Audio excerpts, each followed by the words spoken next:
ये साजिश तो हम सब 6 लोग जो यहाँ बैठे हुए हैं वहाँ से भी कर रहे हैं।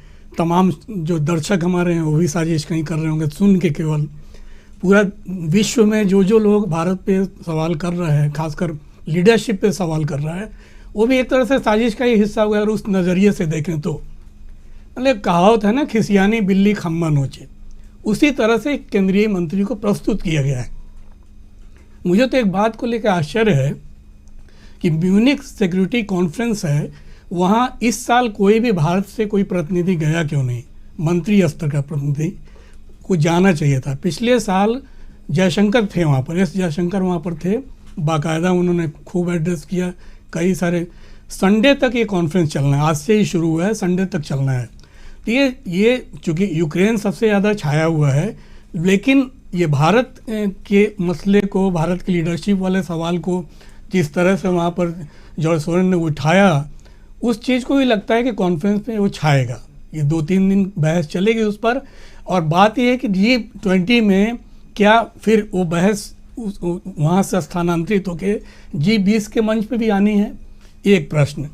दूसरा ये कि जॉर्ज सोरेल को आपको लगता है कि ये देशद्रोही गतिविधियाँ हैं, तो उनके जो कंसर्न है, जो चीज़ें भारत में फ्लोट कर रही हैं, सोरोस फंड मैनेजमेंट जो भारत में है, जिसको माइक्रोसॉफ्ट, एप्पल, अलीबाबा, अमेजन, इन सबों में उसका इन्वेस्टमेंट है। ओपन सोसाइटी फाउंडेशन है, OSF, वो यहाँ पर रन कर रही, जिसको पुतिन ने 2015 में बैन कर दिया था रूस में। तो आपको लगता है देशद्रोही गतिविधियाँ, तो बैन कर दीजिए आप अपने यहाँ। 2016 से इन पे वॉच लिस्ट में है, 18 NGOs को वॉच लिस्ट में रखा गया था भारत में, गृह मंत्रालय ने रखा था। उस समय उस वॉच लिस्ट से आपने, आज हम 2023 में हैं, तो 9 साल में आप लोग क्या कर रहे थे? आप 2014 से ही अगर आप वॉच लिस्ट में रखे हुए हैं, तो 9 साल से क्या कर रहे थे? या ये तो 1999 से यहाँ पर एक्टिव हैं। जॉर्ज सोरोस की कंपनियाँ, उनके शेयर्स, आप उनके शेयर्स को अगर आप ध्यान से देखेंगे, 2010 में बॉम्बे स्टॉक एक्सचेंज में 4% उनका मतलब स्टेक हो गया था उनकी कंपनी का और उनके इन्वेस्टमेंट्स का। तो आप छेड़ के देखिए, एक तरफ आप यहाँ इनवाइट कर रहे हैं कि आप आइए निवेश कीजिए, और दूसरी तरफ आप छेड़छाड़ करना चाहते हैं, तो आप उसका खमियाजा भुगतने को तैयार रहें। लेकिन अब इनको तकलीफ़ कहाँ हो रही है? जिन क्षेत्रों में जॉर्ज सोरोस का पैसा यहाँ लगा हुआ है, जैसे OSF यहाँ पर ऑपरेशन सहाय फाउंडेशन, सहाय शिक्षा योजना, सहाय समृद्धि योजना, सहाय आरोग्य योजना, सहाय कृषि योजना, तो ये तमाम वो अलग अलग फैसेट हैं ये सिर्फ। और हर साल इनके फाउंडेशन की तरफ से 625 छात्रों को छात्रवृत्ति दी जाती है। तो यानी हजारों की संख्या में इन्होंने देशद्रोही यहाँ पर खड़ा कर दिए, वैचारिक द्रोही खड़ा कर दिए इस देश में। तो ये तो बड़ा ख़तरनाक काम हुआ इस देश में। आप जाइए, रोकिए उसको। ये इमोशनल अत्याचार, और मुझे लगता है कि ये तो कहीं ना कहीं डायलॉग चुराने में या फिक्रेबाजी को चुराने में तो मास्टरी है इनकी। जैसे एक बिहारी सब पे भारी, ये कहावत गांव देहात में खूब चलती थी, एक मोदी और सब पे भारी, कल चला दिया इन्होंने। तो अडानी को भी चला दें उसी तरह से, Adani is India, India is Adani, और उसी तर्ज पर काम हो ही रहा है एक तरह से। आप देश में कहीं किसी के मुंह से अडानी का भी सुनना नहीं चाहते हैं। और एस जयशंकर का या किसी भी प्रतिनिधि का म्यूनिख में नहीं जाना इस साल, मुझे लगता है कि जानबूझ के नहीं भेजा गया ताकि वो सवाल उठेंगे। फिर अडानी के सवाल वहाँ उठते, निवेश के सवाल उठते, वहाँ सिर्फ सुरक्षा पे नहीं, उस मंच पे निवेश की भी बात होती है। तो आप ओवरऑल वहाँ पर एक सवाल से भागने के लिए यहाँ एक केंद्रीय मंत्री के हवाले से आप, और वैसी मंत्री को जिनको अर्थ की जानकारी, मुझे नहीं लगता है कि उनको अर्थ की जानकारी है, और इसकी भी जानकारी है कि कब से जॉर्ज सोरोस यहाँ पर, उनकी कंपनी यहाँ पर ऑपरेटेड है, यहाँ के शेयर मार्केट में क्या उनकी गतिविधियाँ हैं, या तमाम जो ऑनलाइन कंपनियाँ हैं यहाँ पर, या दूसरी बड़ी कंपनियाँ भारत में हैं, वहाँ पर जॉर्ज सोरोस की क्या भूमिका है। शायद ये पढ़ लिख के बैठती तो ये इमोशनल अत्याचार नहीं करती पूरे देश पर। जी राजू जी बिल्कुल, इमोशनल अत्याचार की बात विदेशी साजिश है या भारत के लिए ये चिंता है? देखिए, आपके टैगलाइन को मैं देख रहा था और सोच भी रहा था इसी पर ही। जिस कपिल मिश्रा, कुख्यात कपिल मिश्रा ने आज बयान दिया, उसको कम से कम अध्ययन करना चाहिए कि जॉर्ज सोरोल ने 2001 में तत्कालीन सरकार की प्रशंसा की थी, केंद्र सरकार की, कि यहाँ पर आर्थिक उन्नति के अवसर बढ़ रहे हैं और सरकार जो है समाज में कल्याण की दिशा में भी आगे बढ़ रही है। उस समय सरकार किसकी थी, इसका अध्ययन उन लोगों को कर लेना चाहिए था कि उन्हीं के लकीर को बढ़ाने वाले अटल बिहारी वाजपेयी की सरकार थी और यही जॉर्ज सोरेल थे जिन्होंने प्रशंसा की थी तत्कालीन सरकार की।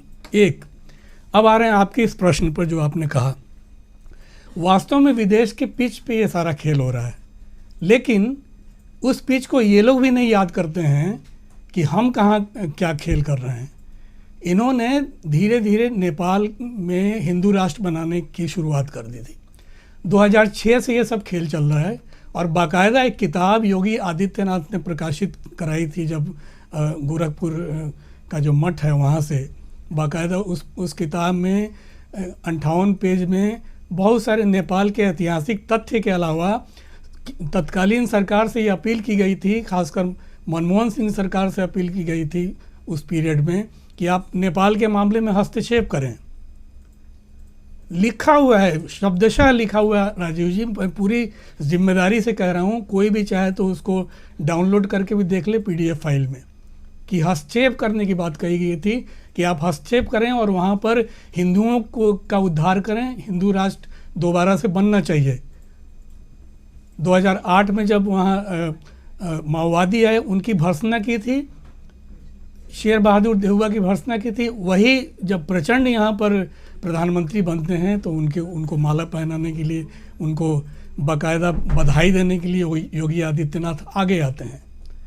नेपाल में बहुत सारे भारतीय हिंदू संगठन वहाँ सक्रिय हैं हिंदू राष्ट्र बनाने के लिए, और ये सब इसलिए हो रहा है ताकि जो 2024 में वो माहौल भारत से लगे हुए 5 राज्यों में बनना चाहिए। उत्तराखंड से लेके बिहार हो गया, उत्तर प्रदेश हो गया, सिक्किम हो गया, पश्चिम बंगाल हो गया, ये सारे बॉर्डर स्टेट जो हैं 1751 किलोमीटर से लगे हुए नेपाल भारत सीमा से। तो आप वहाँ माहौल बनाने के लिए विदेश से 2024 लड़ना चाहते हैं। एक, आप वहाँ हस्तक्षेप कर रहे हैं वहाँ की चीज़ों में, और जो व्यक्ति यहाँ लगातार यहाँ के इन्वेस्टर्स का कल्याण करता रहा, मैं फिर जॉर्ज सोरेल पर आ रहा हूँ, सोरोस पर आ रहा हूँ, आई एम सॉरी, कि जॉर्ज सोरोस ने ओसवाल ग्रुप को फर्टिलाइजर यूनिट तैयार करने के लिए पंजाब के संगरूर में इस्टेब्लिश करना था, तो 2013 में ओसवाल ग्रुप को उन्होंने 1530 करोड़ रुपए दिए थे उस फंड से, सोरेल के फंड से।